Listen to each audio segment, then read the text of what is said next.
And I think that was or is the weakness with me. I'm always focused, move, move, move, move. Like if I've published a book, don't tell me to market it. Don't tell me to read through it now. If I've done a video series, don't tell me to look at it. I'm not. On to the next thing.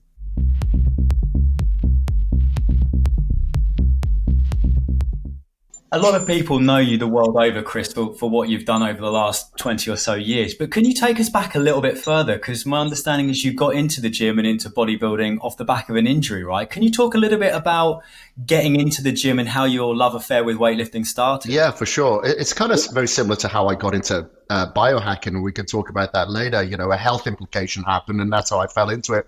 And it was the same with bodybuilding or resistance training. I spent, God, from the age of 6 to 19, close to 20, racing motocross and enduros. And I just had so many injuries, you know, from a developing age.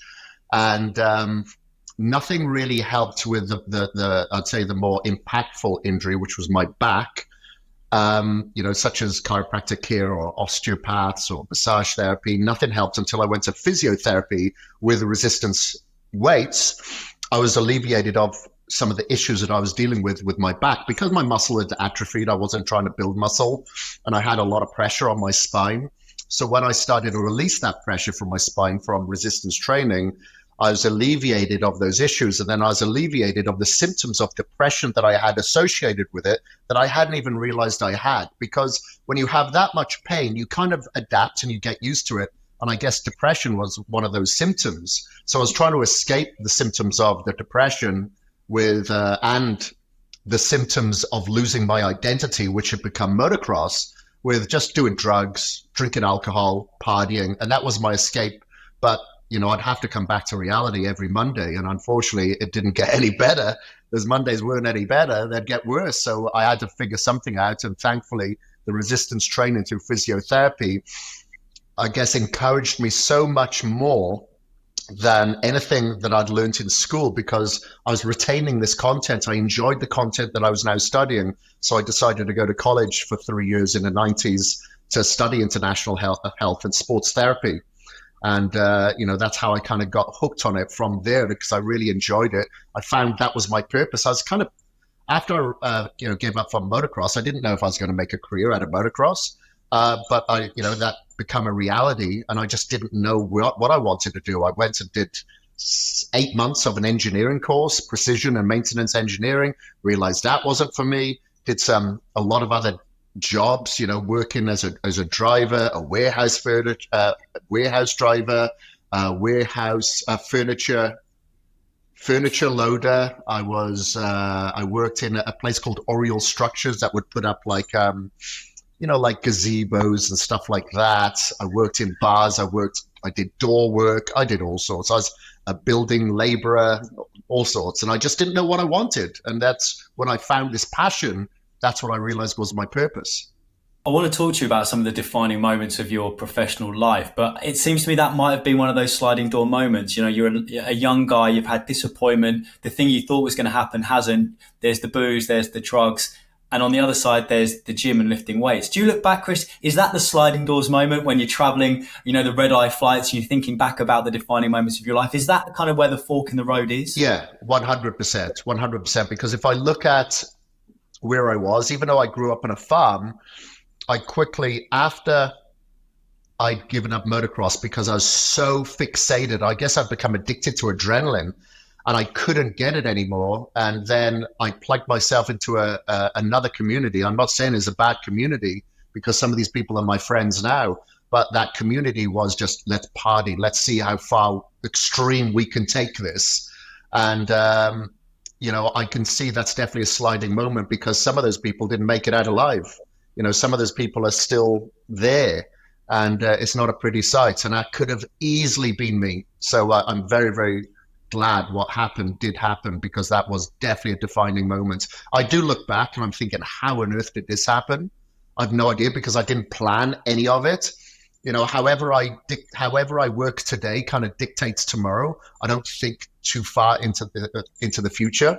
And so I do often look back and think, God, I am, you know, very blessed. I am lucky, but I have to slow down in order to realize that, because I'm so dopamine driven and looking towards the future, that it's very hard for me to sometimes sit down and go, exhale and enjoy the moment, because I feel like I've just started. You said you don't know how it happened, but I wouldn't be doing my job as a journalist unless I asked that question.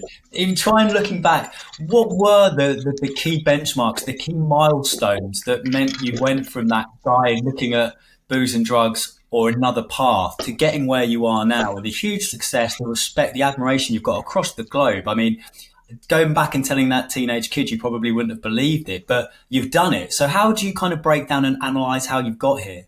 Well, there's definitely a couple of key moments that I wouldn't suggest people go out and do, but that's getting arrested and being handcuffed and being taken to your parents' house at like 3 o'clock in the morning so they can search your property. That was a defining moment, because, the look on my father's face and the conversation that he had with me a couple of days later, that's something that I'd remember forever, because I really, really do look up to my parents, really, really look up to my father for what he's provided, because we did struggle when I was growing up, and they have made a lot of success since, and I've just witnessed it from going to absolutely nothing to something. And I never really wanted to disappoint them. I always wanted them to be very, very proud of me. And that was a defining moment where I just felt so much shame and embarrassment. And that was a tipping point for me. It's like some people that are overweight don't really realize it until maybe a little kid points and says something, or they see a picture of them on holiday and go, wow, that's a defining moment. That was one of the major tipping moments for me, for sure. And then further from there, I guess it was more of a scaling process where all of a sudden I'm retaining the content that I'm learning. I'm feeling that cognitively, I feel so much better, because now I'm feeding myself with the nutrients that it utilizes and the micronutrients to recycle, not only for bodily food, but brain food. And I think that is something that a lot of people miss out on. They think food aesthetics, abs, pecs. They don't know, of course, we understand the internal health, but the cognitive health. And that was the major addiction point to me. I'm like, wow, I always want to feel like this. If this is how I eat, this is how I sleep, this is how I hydrate. And, I'm giving myself a new purpose to drive towards. And I do like a sense of urgency. So short-term goals as well as the long-term, but I work very well with short-term goals. That was another defining moment. I'm like, wow, I can feel this good, and I don't even have to take drugs. Okay, this is the path that I'm going on. Is there a moment where you had that first taste of success, something that made you think, the fitness industry, the health industry, this is where I belong, I can do something in here? Just trying to think whether or not it was one kind of lightning bolt moment where you realized that this was for you, or whether it was a series of little wins that led to your position in the industry now. It was a series of little wins. So in the late 90s, I went and worked on cruise liners for a little while. And I worked as a personal trainer, then as a body therapist and massage therapist, because I had all those qualifications as well. And I found out the Americans tip a massage therapist better than a personal trainer. So that's why I transitioned over to that.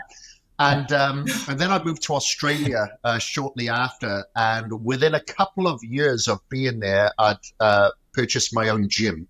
And that was one of the defining moments. I was competing in natural bodybuilding shows, and part of my cardio in the morning was I'd have these, this is obviously before the internet, I'd have these like trifold leaflets, and I'd just put them in letterboxes. I would make sure that I would drive to an area that was, that had properties that were like $1 million and up, and then I'd put in all these leaflets every single morning, 7 days a week.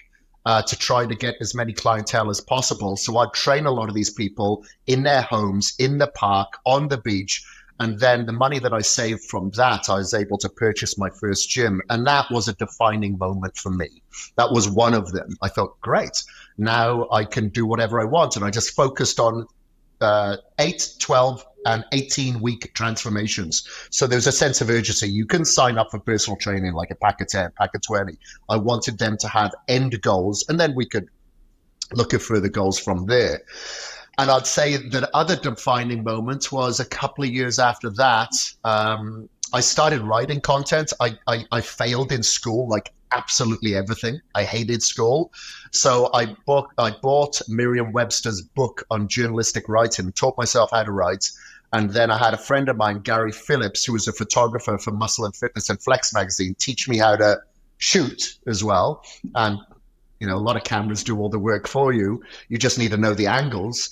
And then I started submitting content to publications. And when they started to get published and I was actually getting paid for this, that was another defining moment, because I thought, you know what, this is what I want to do now. I want to reach out to even more people.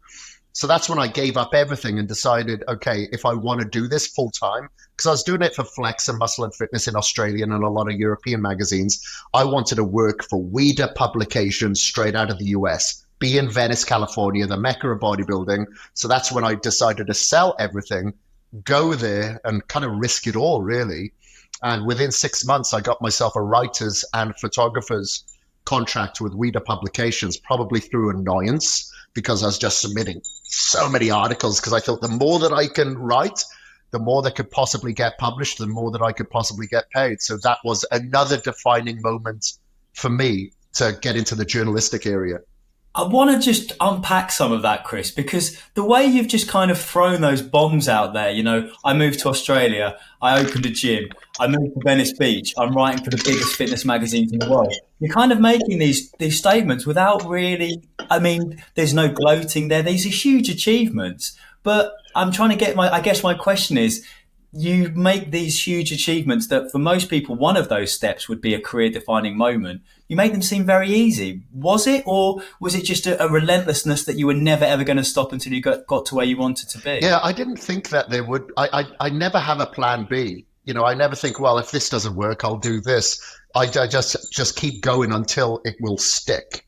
And I guess, some people would go, wow, that's successful. To me, because I'm so sympathetic dominant and I'm so dopamine driven, I'd say success for me is to slow down, enjoy the moment, because I envy that in other people. People may envy this, but it's very difficult for me to slow down and go, okay, I'm going to unwind for the evening and sleep well, because I wake up with a form of anxiety every morning. I got to get this done. I got to do that, because by midday, what if 100 more emails have hit my inbox? So I better go now. But in looking back, I don't think I realized at the time, because I'm on a constant journey. It's like somebody getting ready for a bodybuilding show. They then compete in that bodybuilding show, and then they fall into an abyss of depression because they've just been focused on that goal so much. And then they binge eat after that, or someone doing a transformation and then a yo-yo, because you're just so focused. And I think that was or is the weakness with me. I'm always focused, move. Like if I've published a book, don't tell me to market it. Don't tell me to read through it now. If I've done a video series, don't tell me to look at it. I'm not on to the next thing, so I really need to slow down. And, so it can be a positive. It's definitely a strength, but it can be a weakness as well. And I think the balancing act is where the success is. How have you managed to address that imbalance? Is there anything that you found particularly successful in allowing you a little bit of time to step back or switch off? Or is it an ongoing battle where your brain is just, as you say, on? Yes, it's an ongoing battle, but I do various things to help with it. Like I've gone on a 10-day Vipassana, where it's a silent retreat, no eye contact. It's just meditation, basically from 6 o'clock in the morning until 9 o'clock in the evening. So I do practice a form of meditation. A lot of the time, I'll have to combine our ancestral wisdom with today's technology. So I'll use something, and I'm not affiliated with any of these companies, like a brain tap, which use light therapy by penetrating through the retina, your ear canals, and then guided meditation, because I like someone to sit me down, shut up, okay, now listen to me. So guided meditation really helps. And changing my routine, because I've done an organic acids test, and it shows that I have a huge amount of dopamine and a huge amount of noradrenaline in the morning. So I wake up, go. But then by the evening, I've run out of all of it. So then during the night, that pool kind of overflows. So I wake up with too much of it again. So I've kind of changed my routine. Instead of waking up and having my coffee and maybe doing my cardio and getting in the sauna and the ice bath and red lights, because I have this routine. I'm very structural. Now I try not to have so much structure, but I'll utilize the dopamine and the noradrenaline to physical use. So I'll get rid of it from a physical aspect now instead of a mental aspect by getting on a phone or on a computer reacting, because I have clients in all types of time zones. So I wake up to a lot of information, and that can make me very reactory for the rest of the day. Much like if you wake up and you have cereals in the morning, well, the chances of you having cravings throughout the day is going to be much higher now. So I've changed that script now, and instead I use physical energy to get rid of some of that dopamine, as opposed to mental energy, which can have negative connotations, but the physical has nothing but positive. So now I changed my routine. And if I can't get my sauna in that day, or my ice bath, or the red lights, or the meditation, then don't stress about it. It's okay. Because I would stress about getting all these biohacks in or meditation for my longevity, where in retrospect, I was probably taking years off my biological age by stressing about it, because I try to get so much in. And like I said, I travel so much. So when I do go home, I'm like, okay, let's pack it in while I'm here and in routine. And I just need to chill out and relax a little bit. You mentioned it's a bit of a double-edged sword, having a brain work the way it does, where you are on and driven. Obviously, that does lead to enormous success. Of course, I've spoken to a lot of people in the fitness industry across the globe, and it seems to me those that have had the most success are the ones that tend to move the goalpost the most. They achieve a goal, but as soon as they almost get there, they push the goalpost a little bit further, and that helps drive them on. Again, I can see the advantage of that, but the flip side is, do you ever take the time to slow down and smell the roses and bask in some mini successes? Do you identify with that moving the goalpost mentality? Oh, 100%, because that's what feeds us. We feel that's where the purpose is, in the distance. It's not now. It's always in the distance. When we know the success is right now, I see that with a lot of like celebrity clients that I work with. A lot of them are unhappy. You know, they go to work every day. They've got everything that you could believe that they need.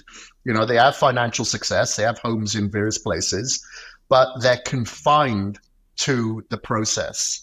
And very few people bask in that glory, where, you know, you may see people that live in poverty, and I see that a lot in the countries that I travel, and they're really happy, and they'll invite you in, and they're very family orientated, they love the connection, and that's where their success is. And I feel by moving those goalposts into the future all the time, look, you could get to the age of 70, 80, and those goalposts are still in front of you. And now it's too late for you to really, really enjoy it. So I haven't enjoyed a lot of those successes. Yes, I do. You know, when I visit my family in Wales, you know, I take some time out, spend some time with my nieces and my parents and my little nephew and stuff. That is beautiful. I love that. I absolutely love that. But as I said, I'm pretty much booked out until March next year. My goal is not to say, okay, well, let's fill up April and May and June. My goal is to finally to say, you know what, I'm going to be 50 next year. Let's really start enjoying the fruits of the labor. And that doesn't mean going out and spending a lot of money, but just taking time back for myself, to spend time with my wife, spend time with my dog, and just be in one place and just enjoy the now and release some oxytocin and serotonin and just pull back on the dopamine and adrenaline. You mentioned turning 50 next year. I think a lot of people get close to that age where it's on the horizon. They begin to think about what they've done with their life and also what they want to achieve moving forward. You're obviously looking in the future, but you said you don't look too far ahead.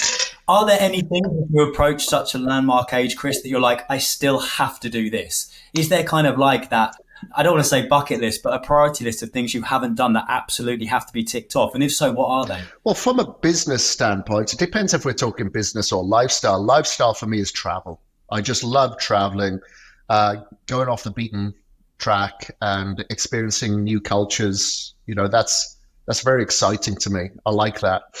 So that's definitely a lifetime goal that I want to do more of. I may just purchase, my wife and I have spoke about this, may just get like a camper van and just live out of that for 8 months and travel around the US. To begin with, it's such a vast country, but there's a lot of places that I want to see around the world. I've been to many, many, many countries, but a lot of the time I'm not really traveling to them on my terms. It's for business, it's for seminars. Like I was just in Amsterdam last week, and it's just, I don't really see much of those places.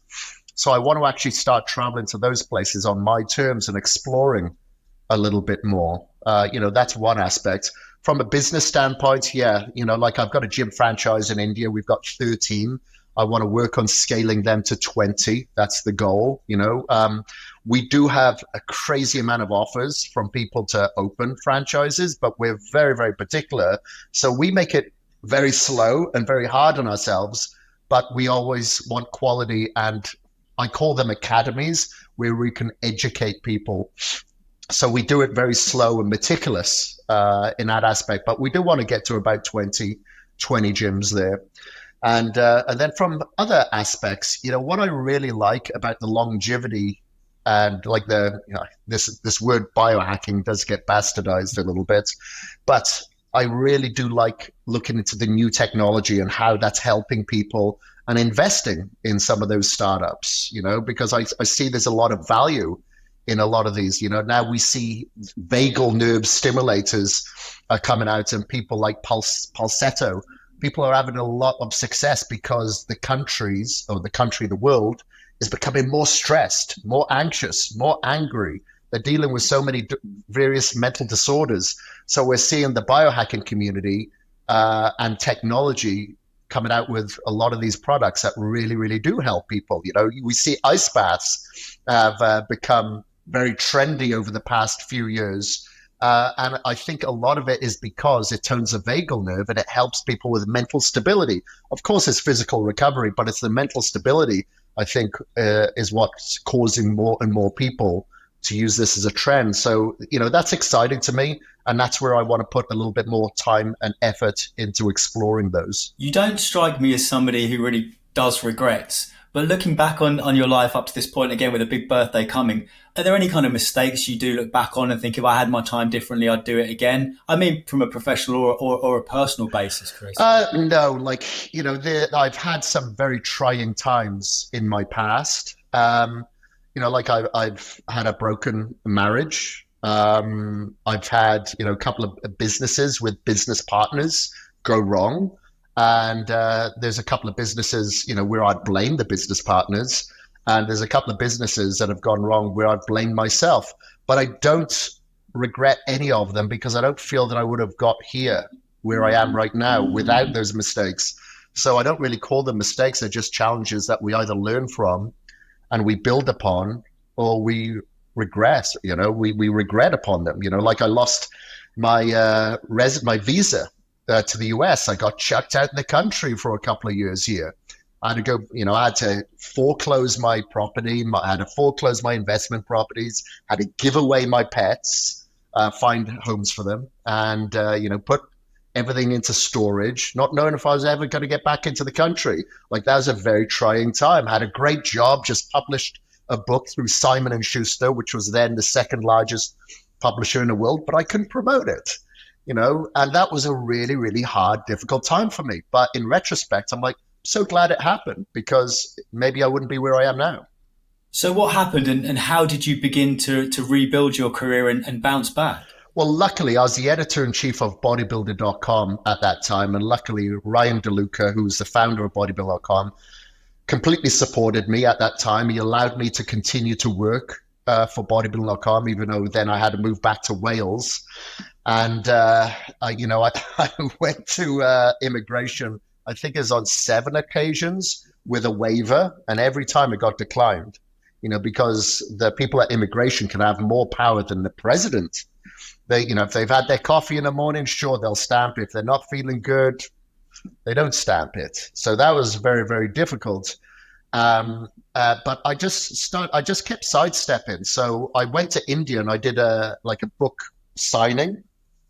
And during that time, one of my books got into the hands of one of the celebrities over there. And he then asked if I would help transform him. And so I had a consultation with this guy that I'd never heard of. I transformed him, and that made national headlines in newspapers and stuff like that. So then that drove me to India. So I spent more time in India. And then during this process, I got my waiver approved to go back into the US, which, by the way, was no different to the waiver that I gave him in the very first place, because there's no much more that I could give him. But I decided to stay in India a little bit longer because I could definitely see there was a void for education, for proper gyms.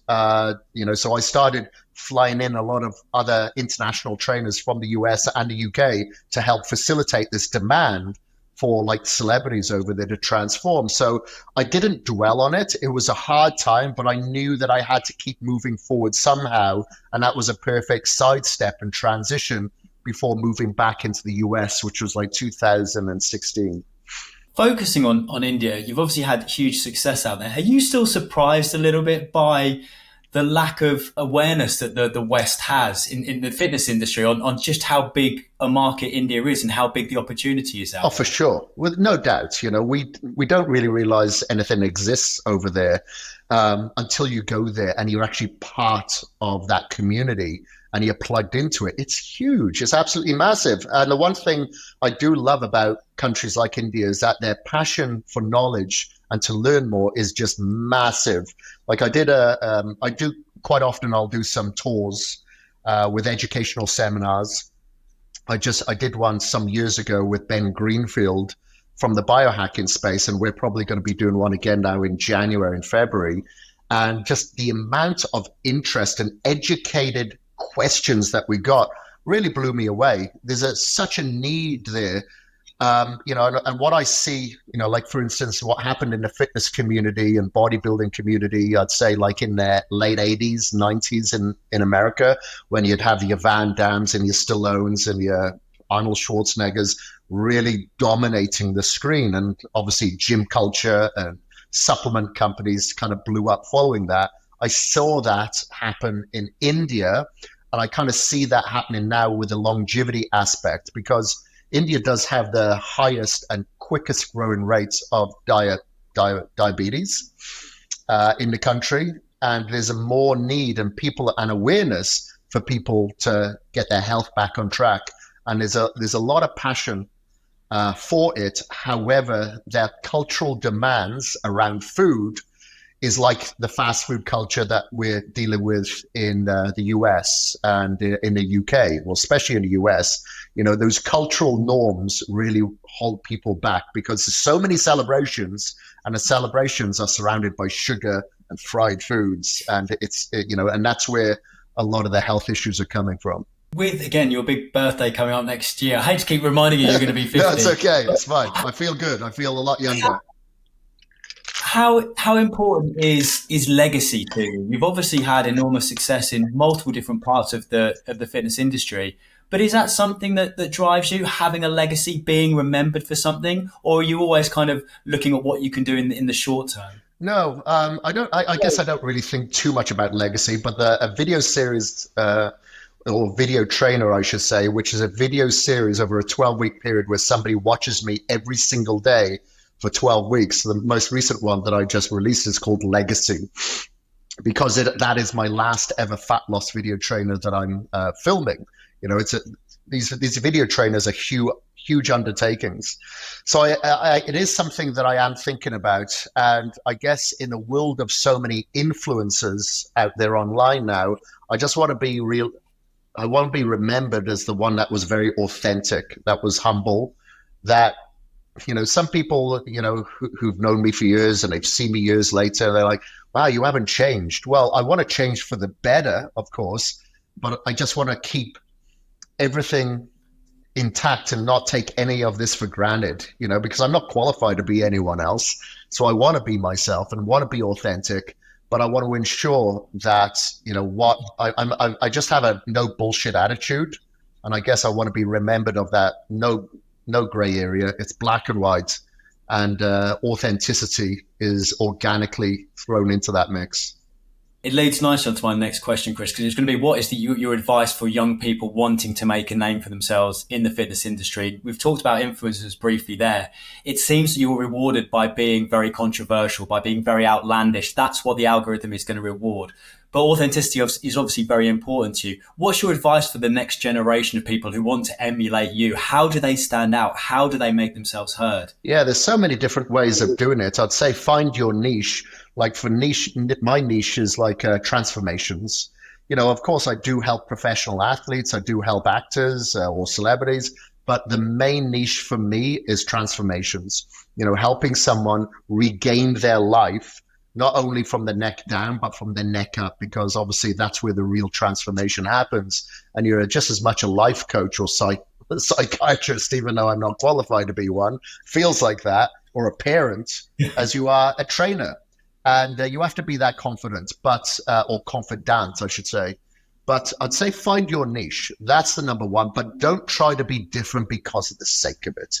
You know, so many people, like you said, try to distinguish themselves by being different or controversial. You know, if it fits your macros, I can eat all this crap and still lose weight. Yeah, that's not good. I'd say the priority should always be health. Make sure that the health is your priority. Your most important muscle is not your abs or your pecs, it's your heart. And obviously your cognitive function. So if you can prioritize your longevity and your health span, then everything else will fall in place, because not only do people want to look good, they want to feel good. And some people are on very, very strict protocols, and you know, they'll yo-yo, they binge eat or whatever, and they're not going to feel good. So there's no longevity in that aspect. It's just short term, and that's basically a yo-yo of fluctuations that deals with a lot of decision-making fatigue. So you cannot live a normal life. So I'd say the two aspects for that is, and you know, if you're an online trainer, then you have to have cadence with the content that you're putting out. Remember, people do not give a shit about you or me. They give a shit about what you can do for them. So always put that message out on how you can help. Get people to reach out to you. Get people to engage with you. Get people to trust you.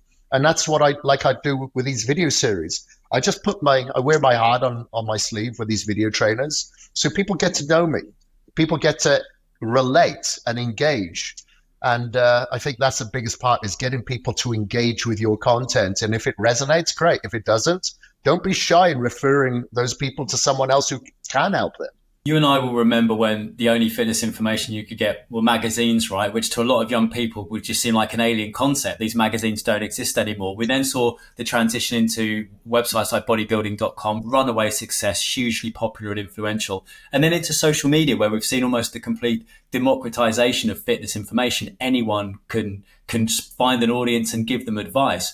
Do you, on hindsight, as someone who's been at the forefront of the fitness media industry for so long, Kris, has it been a force for good? The fact that now anyone can build a platform and tell people what to do when it comes to their health and fitness? Or do you think maybe there are more negatives than positives? It balances itself out for sure.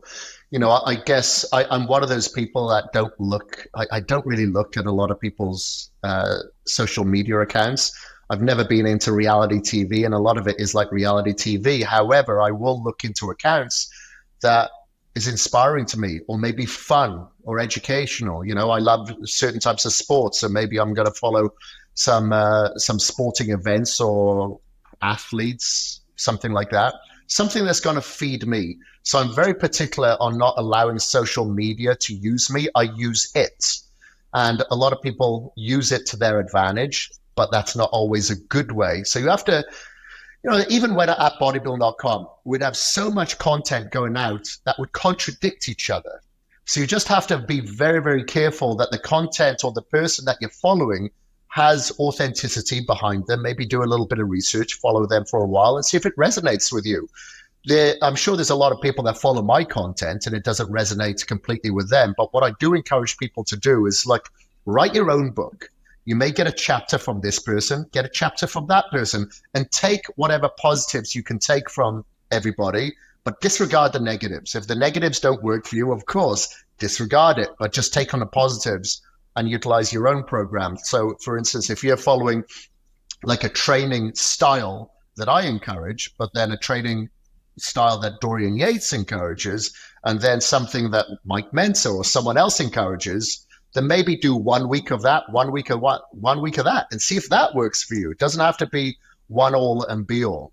How much has your training philosophy changed over the course of your career? Is it something where you have the basics that you've always done and you're finding improvements and tweaks and changes? Or have you readily accepted completely new approaches as and when it's felt right? Yeah, so it has changed quite a bit over the years, especially as I've had a lot of injuries. So I've had more injuries than pretty much any of my clients, I think. You know, I've torn like my pec, my trap, my lat, my tricep, pretty much everything within my shoulders, separated both my AC joints, tore my hamstring. So I've dealt with a lot of injuries. So my training has changed over the years. And these injuries are from outside of the gym, not in the gym. It's like snowboarding, mountain biking, surfing, whatever, motocross.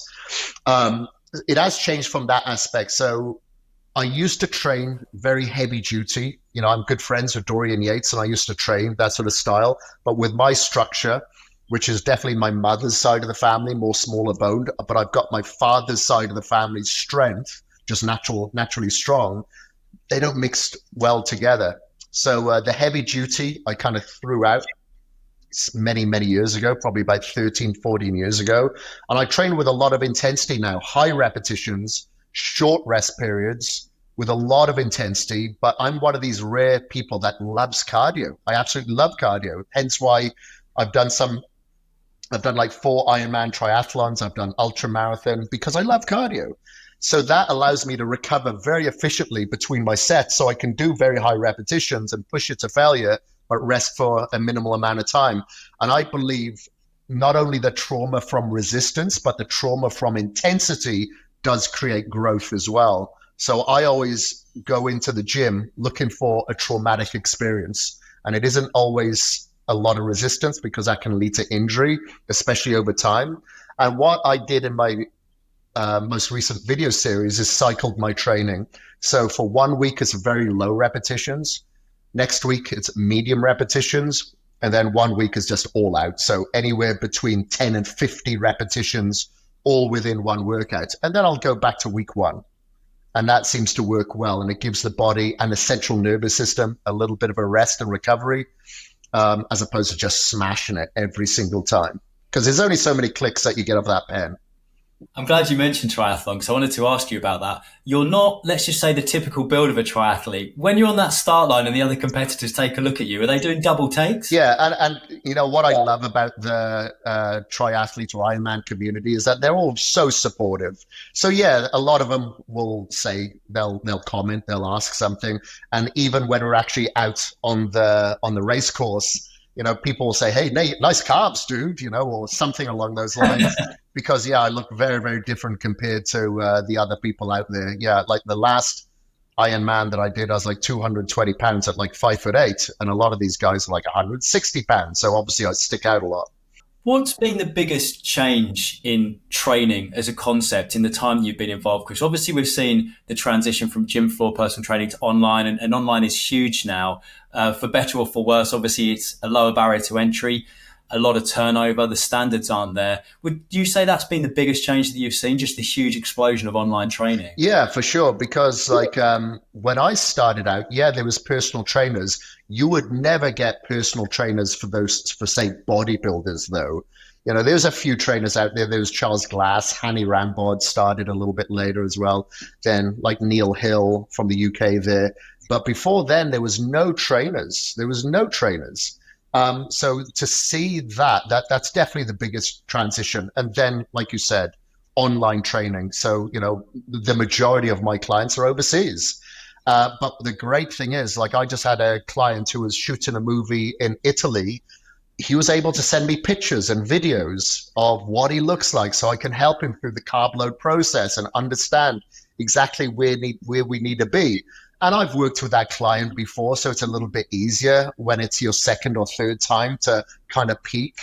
But it can be very, very difficult in certain circumstances. If you're working with that client for the very first time and they have to have a certain look, to very precise dimensions, then it can be a little bit difficult, and that's why I like to visit some of these clients just once so I can have an understanding as we go through that peak process.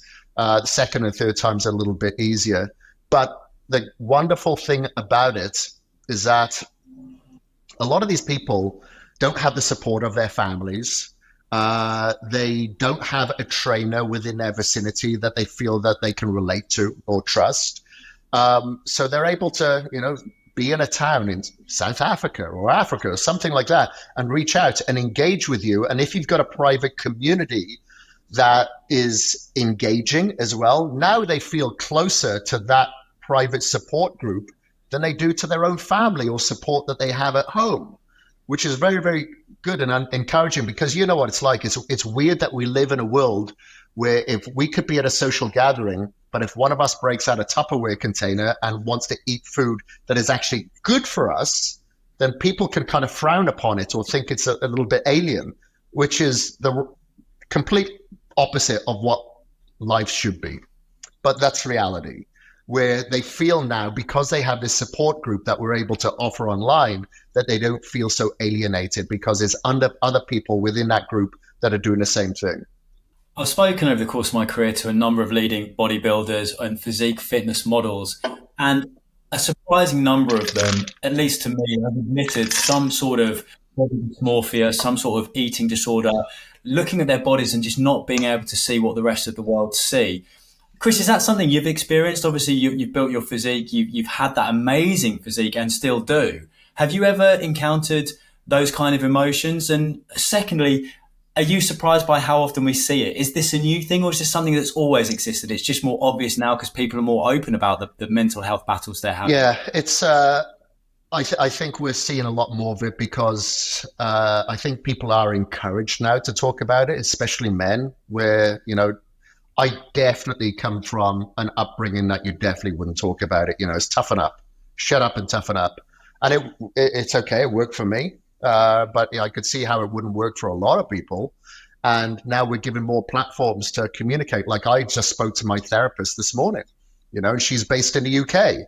And now I have that access. I got someone to talk to, and I don't see a negative connotation surrounding that. I think it's like brain optimization. It's self-awareness optimization.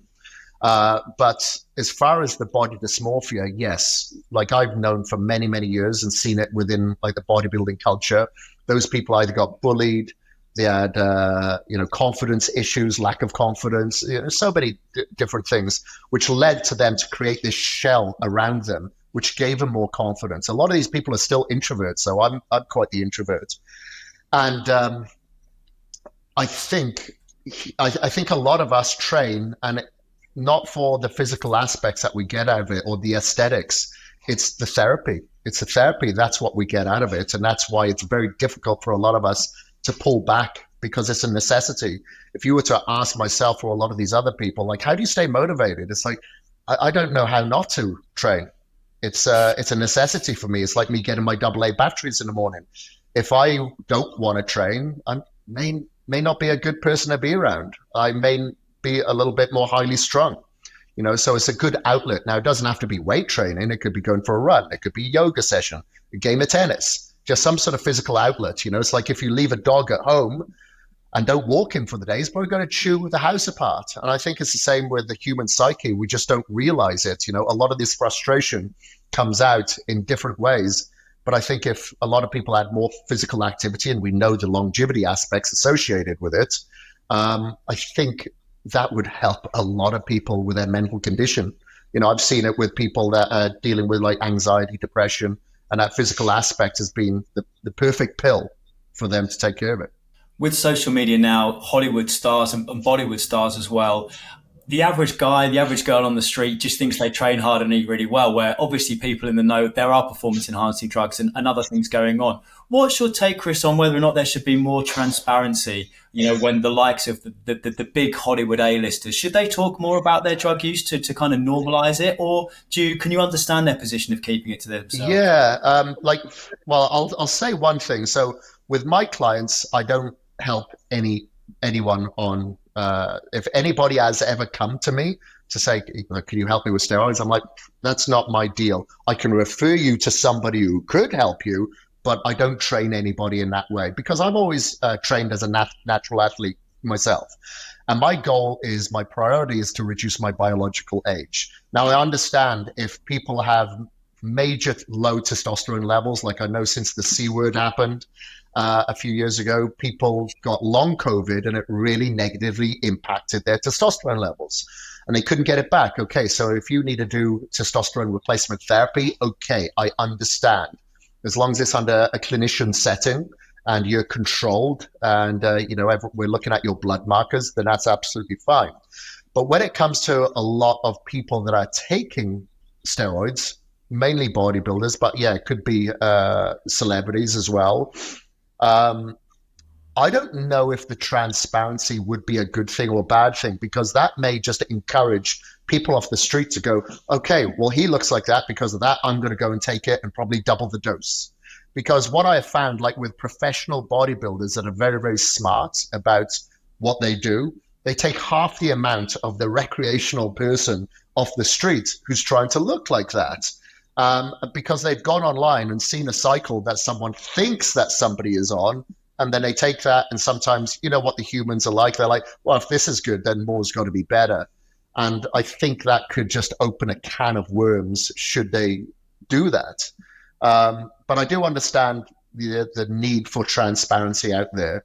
But, I think a lot of people just assume it anyway. So I've got a client, I just did a video on this, like literally 2 days ago. I got a client called Riddick Roshan, and he diets, I don't know what this is in pounds, but about 68 kilos is what he weighs. And he's like 5'10". That's what I diet him down to. And a lot of people will say, he's on steroids, he's on steroids. He's not on steroids. Like the guy has natural testosterone levels of over 900. There's no reason for him to go on even TRT. But he's not a big guy. But people will see something like that.